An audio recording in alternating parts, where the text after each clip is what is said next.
When something finds you without you looking for it, it's not by chance, it's attraction. If this video appeared before your eyes, don't think for a second it's an algorithm, a coincidence, or a mere quirk of fate. Nothing touches your consciousness without first being called by it. Life is symbolic, and what comes to you reveals the state you have begun to inhabit, even if you haven't realized it yet. When I say get ready, money is coming, I'm not talking about an external event suddenly appearing like a miracle from the sky. I'm talking about an inner movement that finally found an opening in your mind to reveal itself.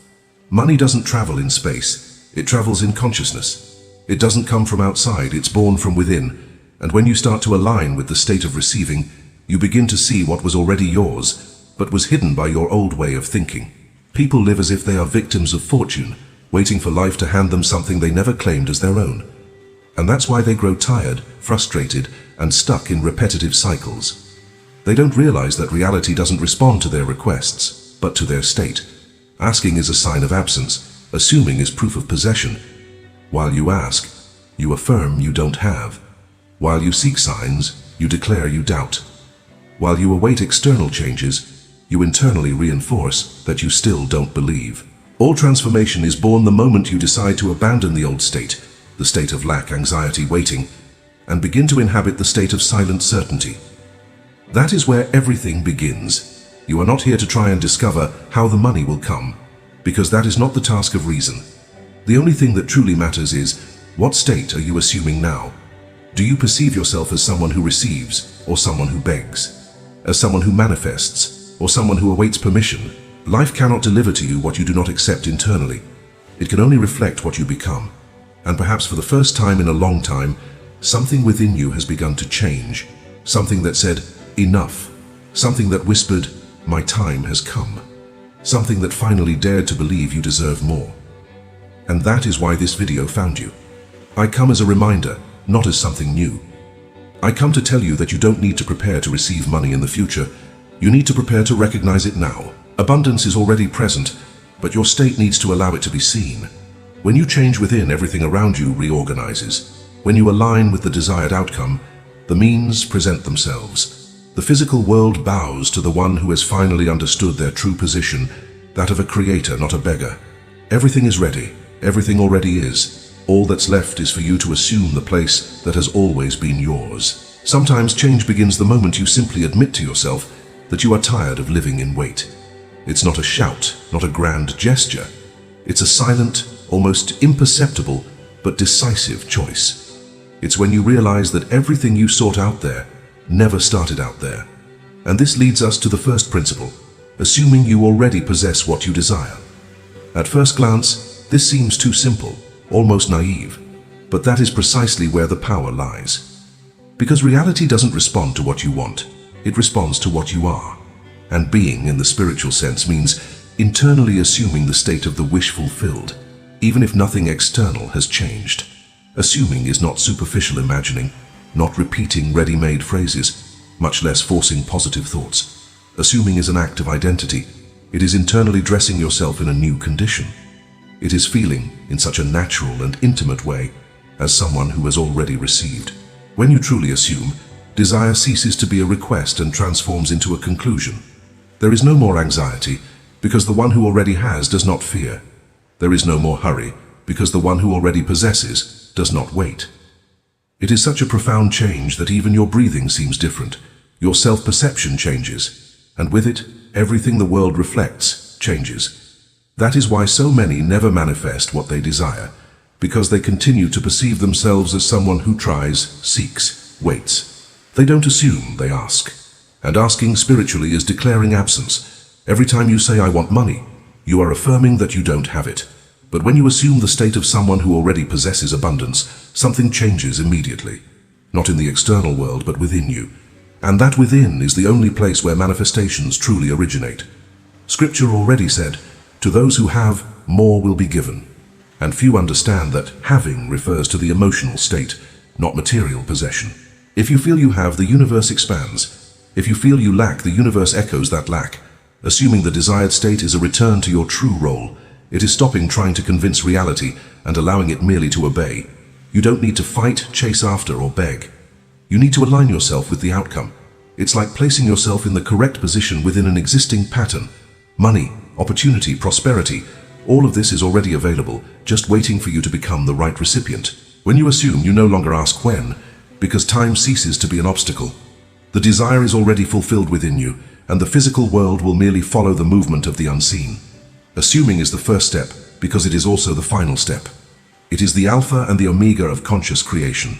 When you assume, the universe has no alternative but to respond, because it always responds to the state, never to words. And your state, when truly assumed, is irrevocable. That is where everything begins. That is where everything transforms. That is where you finally become who you were from the start, the creator of your own reality.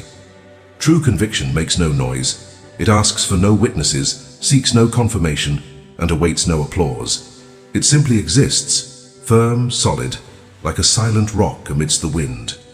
This is the second principle, the silence of conviction.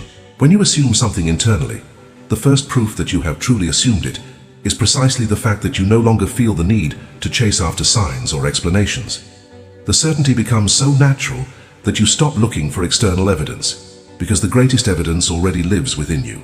Most people don't manifest because they live in a state of inner turmoil. They want circumstances to change so badly that they end up reinforcing, without realizing it, that they still doubt.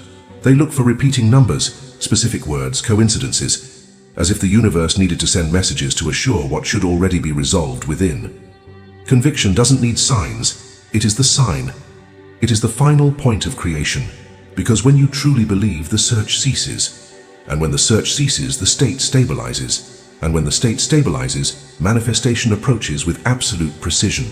The silence of conviction is different from complacency. It is not passivity, much less indifference. It is a type of active stillness, an inner certainty that does not depend on external chaos to remain firm. It's like being in the eye of a hurricane. Everything around you spins, changes, and unravels, but where you are, there is stability. Doubt belongs to the realm of circumstances. Conviction belongs to the realm of creation. Doubt observes the world and reacts. Conviction observes the end and rests. That is why it is so powerful. It does not mix with the noise of fear. Perhaps you have experienced this before. That moment when you desired something and simply knew it was going to happen without explaining why. That calm inner knowing, almost gentle but as firm as stone. That is conviction, and when it appears, nothing can stop it, because it doesn't come from the logical mind. It comes from the identity you have assumed. It is proof that the state is already rooted. And once rooted, nothing in the world can uproot it. Silent conviction is the second principle because it is what seals creation. You can imagine, visualize, declare, but if there is no conviction, everything remains fragile as sand. When you are convinced, your posture changes, your gaze changes, your internal dialogue changes. You begin to act like someone who has already received, even without having received yet on the physical plane. And this posture is not forced. It arises naturally because certainty cannot be faked. It either exists or it doesn't. And when it exists, life bows, always. Because reality responds more to your inner silence than to your outer words. Conviction is the final state of desire. After it, there is no more effort, no more waiting. There is only the inevitable. And that is why it is so feared by the weak, but so powerful for those who awaken.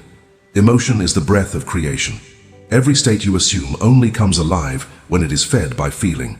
And this leads us to the third principle, emotional discipline. There is no manifestation without emotion, because it is emotion that gives form, color, and density to the inner state.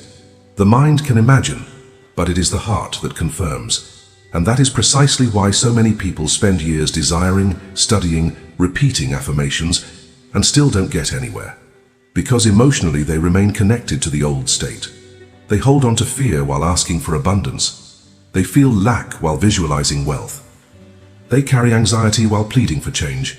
And life always responds to what you feel, not what you say. Emotional discipline is not controlling every thought, but training yourself to remain within the feeling of the desired outcome. It's like keeping a flame lit even when the wind insists on extinguishing it. It's a continuous choice. You cannot prevent the world from trying to pull you back into the state of lack, but you can refuse to remain there. Emotional discipline is the art of returning, always to the feeling of, it's already mine, even when nothing external confirms it. And this return is the proof of spiritual maturity. Many confuse emotion with intensity. They think they need to feel euphoria, excitement, extreme enthusiasm. No. The feeling that creates is the feeling of naturalness. It is that calm sensation of silent possession, like someone guarding a secret that no one can take away. The emotion that manifests is stable, not hysterical. It is not an explosion, it is a gentle certainty. And this gentleness is so powerful that the physical world cannot resist it. With emotional discipline, you stop reacting to circumstances and begin to command them. When an external situation tries to convince you that nothing is changing, the undisciplined person crumbles. But one who has learned to master their own state simply observes and remains firm, because they know that what they see is merely the past on display. Aligned emotion is not distracted by the old, it sustains the new. Training your emotions is not suppressing negative feelings, but refusing to inhabit them for long periods. Feel what comes, but do not remain where you do not wish to live. You return repeatedly to the state of the fulfilled desire. And it is this return that shapes destiny. Sustained emotion takes root, and everything that takes root eventually blossoms into the physical with absolute precision. Emotional discipline is the third principle because it transforms assuming into creating. It keeps alive the state you have chosen until the world is forced to recognize it. Emotion is the fuel of manifestation, and he who masters emotion masters reality. Appearance is the great illusion that keeps most people imprisoned. They look at what is visible and believe it to be definitive, solid, immutable, but nothing could be further from the truth. And that is why the fourth principle is to abandon appearances. Everything you see now, absolutely everything, is solidified past. It is the reflection of an old inner state, not a prediction of the future. The fatal error of most is to try to interpret their life through the lens of present circumstances, when they should interpret it through the lens of the state they have chosen to assume. Appearance never has the final say.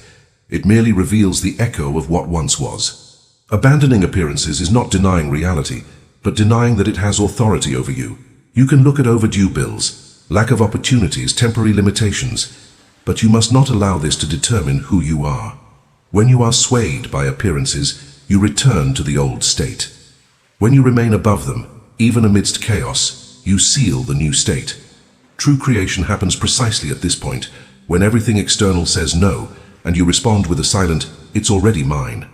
This is how you shift the line of destiny. Appearance is seductive because it is tangible. It wants to convince you that things are just how they are. But remember, appearance is always slow. It is always behind internal change. When you change emotionally, nothing external changes immediately. And it is in this lag that many give up.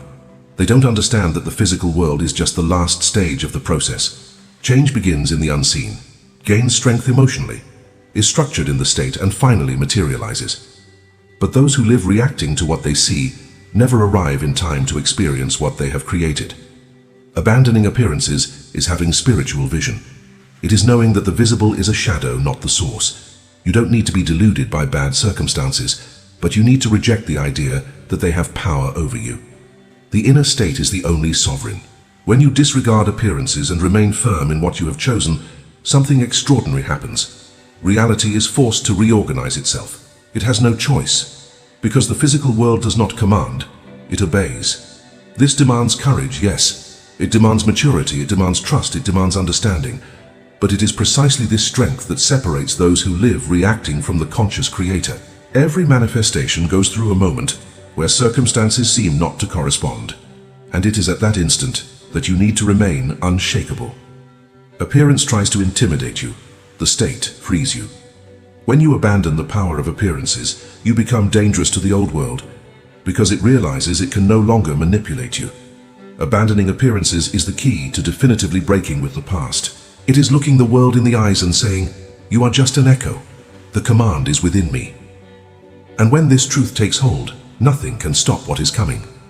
Living as if it were already real is not theater, nor fantasy, nor self-deception. It is the purest expression of applied faith, disciplined imagination, and awakened consciousness. And this is the fifth principle, embodying the desired state. Not just visualizing it, not just desiring it, but living it. Before any external evidence exists, before any change is visible, before any proof appears. Manifestation doesn't happen when reality changes. It happens when you change the way you exist within it. Living as if it were already real is a posture, an identity, a gaze, a vibration. It's not something you force, it's something you become. When the state is truly assumed, small details in your behavior begin to change. You speak differently, think differently, act differently. Your decisions cease to be born of fear and begin to be born of certainty. You stop choosing from lack and start choosing from abundance. You stop reacting to circumstances and start anticipating destiny. You behave like someone who already has because you already have, even if no evidence yet exists on the physical plane. People confuse this with pretending, but pretending is trying to convince others. Living the state is convincing only yourself. Pretending is fragile, dependent on external approval. The assumed state needs no audience. It is silent, intimate, natural. When you live from the end, everything begins to align. People appear, ideas arrive, paths open, situations change. Not because you are making it happen, but because you are vibrating in the place where it is already true. Physical reality bows to the inner state, as iron bows to an unseen magnetic field. Living as if it were already real means refusing to act from lack, not making decisions out of fear of losing, not postponing your steps because it hasn't arrived yet, not freezing your life waiting for a sign. You now live as someone who already possesses. This changes your energy, changes your expression, changes your self-perception. And when you change, everything changes. The external world is merely an obedient mirror. It cannot resist the state you consistently embody. That is why so many never manifest, because they desire an end while living as the beginning. They want abundance, but act from scarcity. They want opportunities, but behave as if they don't deserve them. They want recognition, but carry attitudes of invisibility. Reality doesn't respond to what you desire. It responds to what you demonstrate you are. When you live as if it were already real, the waiting disappears. Because the end is already within you. And if it is within you, sooner or later, it will be before you. There is no other possibility. Living the state doesn't accelerate manifestation, it makes it inevitable. You become a magnet, a point of convergence, a gravitational center. Nothing that is yours can avoid you when you become the version of yourself who already possesses it. It is in this living, natural, silent, convinced, that the unseen bends to the visible and desire becomes fact. From this moment on, you no longer need to wait for the world to give you permission to prosper. Stop looking outward as one who begs and begin to look inward as one who commands. Everything you desire already exists in potential, ready to take form as soon as you assume the corresponding state. There is no magic in this. There is law. The law of assumption does not fail, does not hesitate, does not negotiate. It operates with absolute precision, responding to the state you sustain, not the discourse you repeat. You are the one who decides what reality must reflect. From now on, abandon the posture of the spiritual beggar. You are not here to ask life to improve. You are here to command it through the consciousness you inhabit. Assume the outcome, sustain the feeling, ignore appearances, and embody the identity that already possesses what it seeks. Life cannot resist one who lives their destiny before it appears. This is creative authority. This is spiritual inheritance. This is remembering who you truly are. If this video found you, it's because something within you has finally awakened. Don't let that awakening be lost. Act as one who has already received. Feel as one who already has. Walk as one who does not doubt. The money you await is not coming. It is already in the field of possibility, ready to materialize through the state you choose to occupy. Become now the version of yourself who lives this abundance. The rest, inevitably, will obey. Assume your inner throne. Sustain the outcome. And let the world fulfill what you have silently decreed.